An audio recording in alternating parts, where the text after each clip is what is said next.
Hey, what's happening guys? This is Shukesh.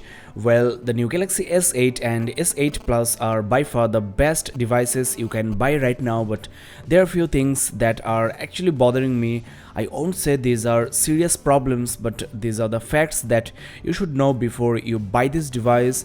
It's a truly beautiful and unique smartphone. You cannot really go wrong with this Galaxy S8 or S8 Plus. But still, I want to share with you these facts which you should be aware of. So without any further ado, let's get started.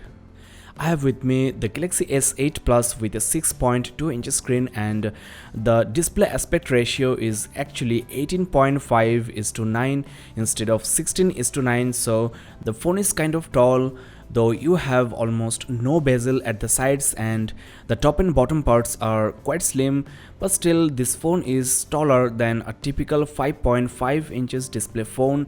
And of course, one-handed usage of a 16:9 5.5 inch screen is better than this 6.2 inches 18.5:9 display. And why I am comparing this bigger display with a smaller one is because when you are watching a video or playing a game, running an application in 16:9 mode, the actual visible display is just 5.53 inches, that is just 0.03 inches bigger than a typical 5.5 inch screen.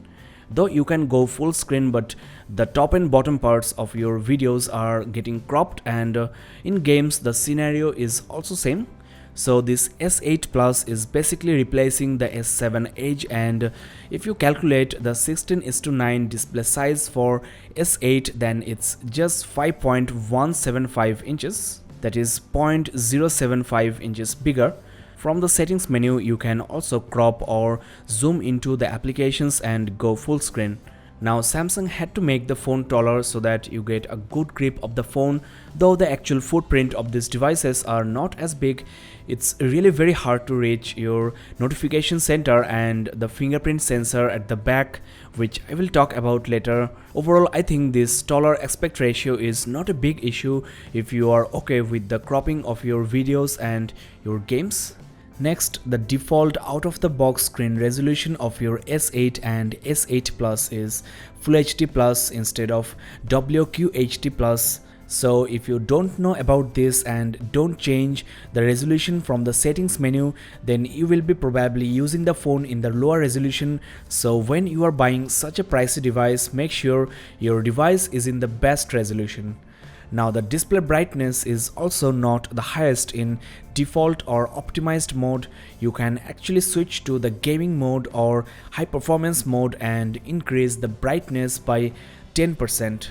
Of course, all these are to save battery and to provide you the fastest user experience, but still, to get the best out of your Galaxy S8 and S8 Plus, you should be aware of these settings.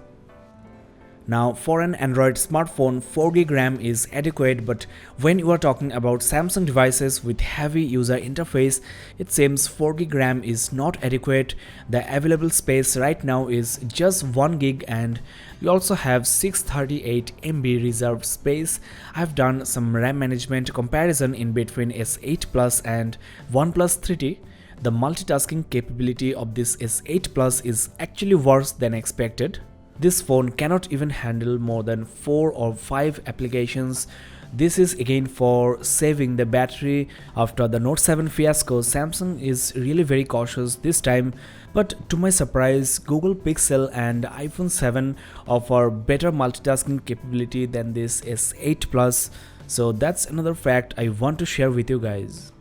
The variant of S8 I have with me is Exynos. The Snapdragon version might have better multitasking capability. Another important fact to consider, the battery on the S8 Plus is actually smaller than its predecessor S7 Edge. The battery on the S8 is the same as the S7 despite having much bigger displays. Thanks to the optimizations, the battery backup of S8 and S8 Plus are actually quite good, better than I expected.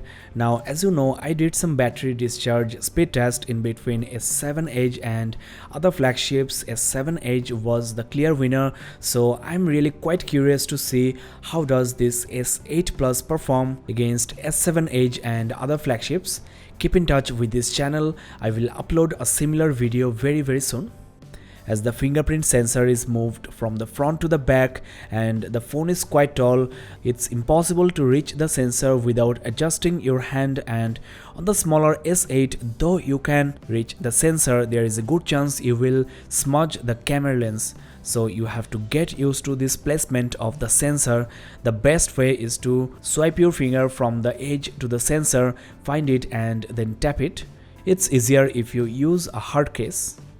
Now, since the sensor is not at the front anymore, you cannot unlock the phone when it's just lying on the bed or your table. You have to pick it up and then find the sensor. Hard pressing on the home button can just turn on the screen.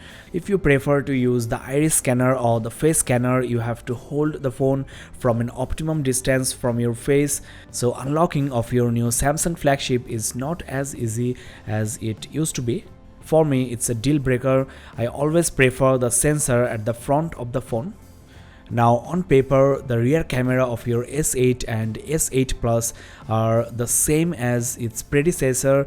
You have the same 12 megapixel camera, and if you are an S7 or S7 Edge user, then don't expect huge camera quality upgrade, though according to Samsung there are some software changes on how images are handled, and overall the image quality from this S8 Plus is theoretically same or close to the S7 Edge. Now, big thanks to Samsung for keeping the 3.5mm headphone jack, but the single speaker you have on your S8 is actually inferior to the dual speaker or the stereo speakers you have on its rival, that is iPhone 7 and iPhone 7 Plus. So if you are watching movies indoor, though the sound is adequate, don't expect anything exceptional from this speaker.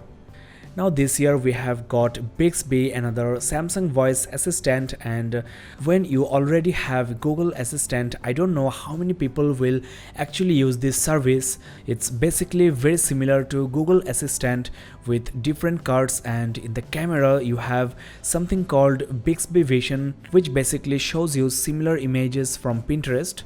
So if you capture an image of a shoe, you will get more shoes. I don't know how is this really useful, but again, it's a cool feature. As you know, there is a dedicated key for Bixby as well, which you can remap using third-party softwares like BX Actions. Well guys, we are almost at the end of this video, and despite all this, the new Samsung Galaxy S8 and S8 Plus are beyond doubt the best phones you can buy right now. The design is unique out of the box, the hardware and the software are best in class, so Samsung did a really fantastic job this year. Well, that's all in this video. Thanks a lot for watching. This is Shukesh signing off. Have a nice day.